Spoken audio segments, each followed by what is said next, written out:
So I have a chance to make something really big this weekend, and I've got a great model of Mount St. Helens, so I'm going to check it out.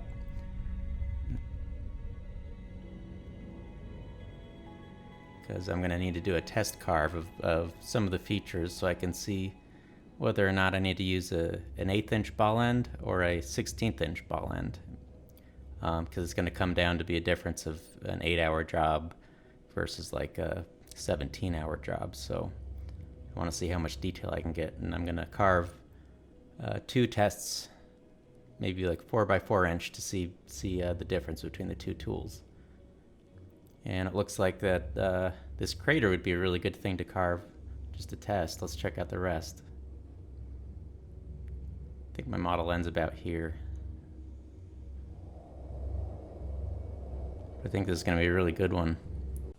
So this is a 1.5 inch piece of HDU from Coastal Enterprises. It's PBLT-30, and that's what I'm going to use for the big piece this weekend.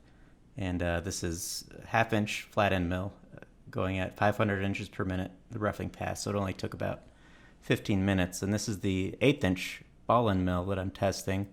That's going at 150 inches per minute, and the suggestion for that is, let me see, 50 to 100 from Tools Today. That's what they say, but it seems to be doing fine on this, and it took 20 minutes. A lot of people ask why I do diagonal tool paths, and in the case of foam, it's just for better camera angles. Here we go. And then the next one is going to be the 1/16 inch ball end. I'm running this one at 130 inches per minute, and the suggestion for this is about, let me see, 35 to 45. So I'm going 4 times the recommended speed from Tools Today, but again, this one seems to be doing fine too, and I think it's because the way I rough it out, it's not really digging into that much material. There's not a lot of tool pressure at all, especially with 10% step over. So, you know, it's just flying through this HDU. If this was wood, I might get tool marks for going that fast, but it seems to be doing fine with this foam. I could probably go up to 150 if I really wanted to. And I think I'm going to have to push the speed in order to get this thing done this weekend. I think it's going to turn out to be about 15 hours if I go with this tool. We'll see what kind of detail we get on both of these once we take it off the machine here in a second. So let's bring this over to the story table and check it out. All right, let's take a look at these. This is my story table. I shoot all my stories on this table. So you can already see a big difference. You can see a lot sharper shadows. The one on the left is the 1/16 inch. The one on the right is the 1/8 inch. So let's turn it around a little bit.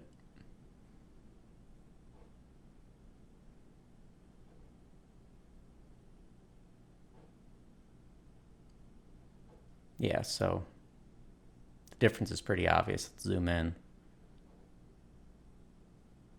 So you can just see it's just a lot softer. The details are softer. The shadows aren't as sharp. The highlights aren't as sharp right here in these valleys. And right in the middle of the crater, going down to it, you know, there's just 1/8 inch tool everywhere. So now let's look at the 1/16 inch. A lot more detail. So already I can tell that I'm going to be using this tool because, you know, once you see this big thing, it's 20 by 20 inch, it's going to be really detailed. It's going to look great. And I think the time's going to be worth it. And who knows, maybe it's going to be the most detailed model of Mount St. Helens ever made. I don't know. We'll see. I've never seen anything that size and that detailed. So, but yeah, I think it's going to be well worth it. Well, I gotta go pick up my boy, but tomorrow I'm gonna get these tool paths ready, and hopefully I can do an overnight job on Saturday night and into Sunday. Here's a quick preview of the roughing pass. I'm taking better footage with my camera. This is from my phone, but going a 1/2 inch flat in the middle at 800 inches per minute, so I'm just tearing through it, just getting it done fast. But anyways, another thing, I usually turn my Instagram off on Saturdays or Sundays just to take a break and not worry about it so much. But I noticed 90 message requests from the store yesterday, and half of them were about the software I use, and if I got my data from Google Earth.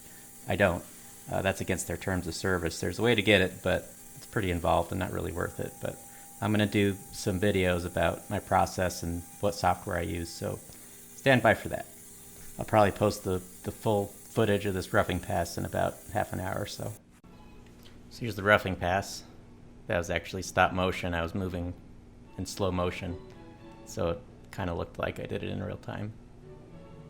And so this is the half-inch flat end mill again, and it's going 800 inches per minute with a 1/8 inch step down. And I do that because I like how it looks in the time lapse mostly. I usually like to do 1/16 of an inch, but that would have taken way too long.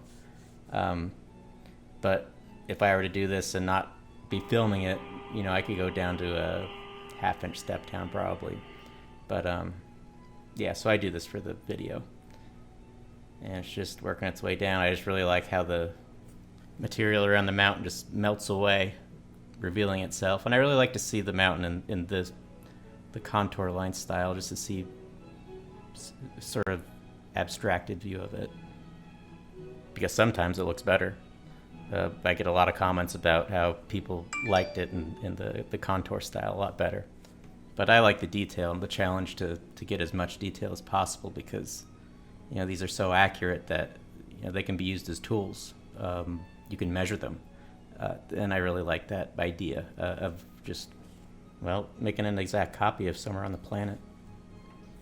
I just transferred the finishing pass over to the machine, and let's see, it's the amount of blocks, which is the lines of G code, is 1,800,000. So that's really dense. So that's going to take, the estimation says 12 hours, but we'll see. Usually, you know, it's probably going to take 13 or 14. And this is the controller, and that's the G code. Just scrolling through the G code, those are the blocks. And each little point the tool needs to get to, that's what it is. Those are the commands that the controller sends to the machine. And you can see the feed rate down there, 150 inches per minute. And here it is. It's been about 45 minutes so far, and it's looking pretty good. And it might not actually be going 150 inches per minute, because the machine needs to reach points that are really close together in the G code. Sometimes it's so dense that the machine can't get to each point fast enough to accelerate to the actual feed rate that it's set at. So you can see how far we have to go here. Here's Clementine. She's here with me tonight, and she knows I'm taking her picture. Sometimes she's a weirdo and sleeps in the corner instead of her bed. I don't know why. Here's an update on the finishing pass. It's been about an hour and a half, and it's looking really good. You can see little rivers in there. Really getting a lot of detail on that. So I was talking about how it might not actually be going 150 inches per minute, and that's because of the way this particular machine works. This controller, it has a feature called G51 Look Ahead, and it does just that. It looks ahead in the G code, and the best way I can describe it is, if you've used Illustrator or any CAD program, there's always an option to simplify a spline, where there's a lot of points on the spline. You can simplify it and still achieve the same shape with a lower amount of points. But anyways, that's how G51 Look Ahead works. The controller does some post-processing on the fly, and it looks ahead in the G code, and it figures out a better way to go about it within a certain amount of accuracy. And the default is 1/1000th of an inch. And right now I have it set at 3/1000th of an inch, because the higher you get as far as what the G51 is set at, the quicker the machine will go, because it's going to have less points to get to. If it reaches a flat area, it'll accelerate full speed. So it changes the speed based on how far it needs to get between the points. But the higher you get, the less detail you have. And I found that once you get over 6/1000th of an inch accuracy, you start softening the features a little bit. So I like to keep under 6/1000th of an inch. Before I show you the finishing pass, I wanted to show you what happened to this volcano. In 1980, there was a massive eruption, and the whole side of the mountain basically collapsed, the north face. And this is some footage of it. So it was huge, and you can see in the model we're making the effect of this. And so I downloaded these infrared images, satellite images from the NASA Earth Observatory, and this one was taken in 1979. Let's zoom in a little bit. And the red indicates vegetation, so that's where trees are growing. And then this is the eruption in 1980. You can see just how big it is, and all that vegetation was completely obliterated. And right here is where we're carving our model, and it's about 11 kilometers by 12 kilometers. So let's get on to the finishing pass. All right, so here's the finishing pass. I'm gonna zoom in during this shot so I can show you the resolution that I shoot my time lapses in. So I was zoomed out at 29%. I'm gonna zoom in to 100%. So a little bit of background about this model. The data set was about 39,800,000 data points, and I had to take that down to about 11 million data points so I can get a file that was small enough for Aspire, which was about 1 gigabyte.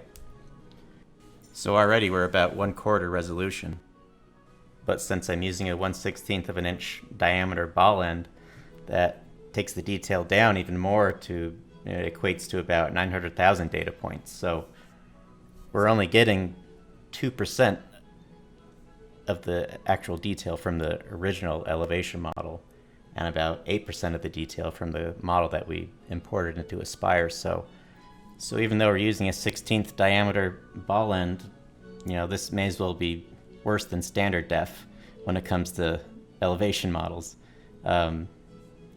If I wanted to get every single detail with the model that we imported into Aspire, I would have needed to use a ball end mill that was 5/1000ths of an inch in diameter. That's 0.005.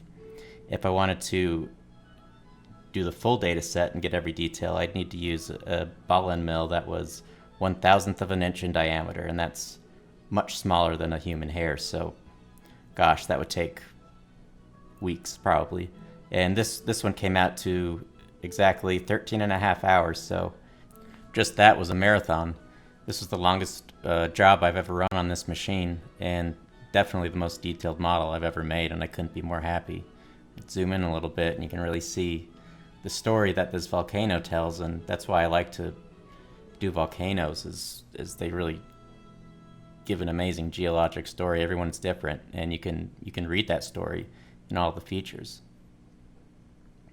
And right here you can see where it collapsed and how the water's finding its way down. I always like to add a nice closing shot to my videos, and for this one I set up my Rhino slider right outside my office here and put the model on my sprocket table. And for the final edit, I'm going to try an algorithm that maps the footage speed to the audio track amplitude. Really interesting, so maybe some music can control the edit.